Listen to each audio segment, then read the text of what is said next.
رہا ہوں، حضرت حسین رضی اللہ عنہ کی محبت کا دعویٰ کر کے خط لکھ لکھ کر کوفے بلایا۔ خط بھی تھوڑے نہیں تھے، 2 خرجیاں 2 بوریاں خطوں کی تھیں۔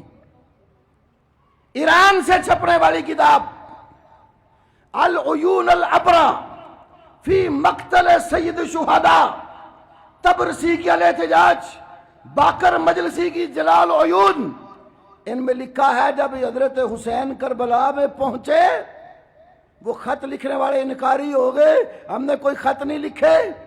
انہوں نے اپنے ایک ساتھی کو حکم دیا کہ وہ خط لے آؤ جو انہوں نے لکھے، فجاؤ بخرجین مملوعین من الکتب، 2 بڑی خرجیاں خطوں کی بھری ہوئی لا کر آگے رکھتی۔ ظالموں، یہ خط لکھ کر تم نے ہمیں بلایا، اب انکار کرتے ہو؟ انکاری ہو گئے اور حضرت علی کے اس خانوادے پر حملہ کر کے شہید کیا۔ اور ان مردوں میں صرف ایک ہستی بچے، علی زین العابدین، کچھ خواتین کا قافلہ۔ یہ کربلا سے جب کوفہ گئے، کیا دیکھتے ہیں کوفے کی عورتیں، ان کے ساتھ مرد گریبان چاک کر رہے ہیں، بال اپنے نوچ رہے ہیں، چہروں پہ تھپڑ مار رہے ہیں، مجلس ماتم کی بپا ہے۔ علی زین العابدین نے دیکھا بھئی یہ لوگ ہمارے باپ دادا کو قتل کرنے والے، رونے والے ہم پر۔ کیا کہا؟ جن 3 کتابوں کا میں نے تذکرہ کیا تینوں میں موجود ہے، کہتے ہاؤلائے یبکون علینا فمن قتلنا، اور یہ لوگ ہمارے اوپر رو رہے ہیں مرد و زن، بتائیے ہمارا قاتل کون ہے؟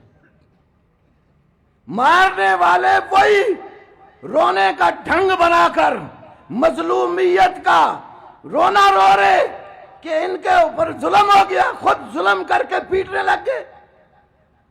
تو علی زین العابدین کہتے ہاؤلائے یبکون علینا، اور یہ کوفی ہمارے اوپر رو رہے ہیں، ومن قتلنا، بتایا جائے ہمارا قاتل کون ہے۔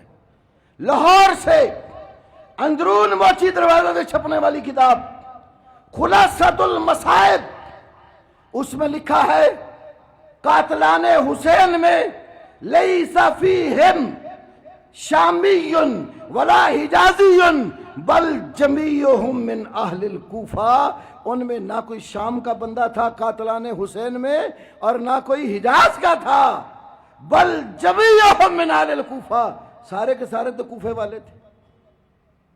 تو وہاں سے لوگ آئے علی زین العابدین کے پاس،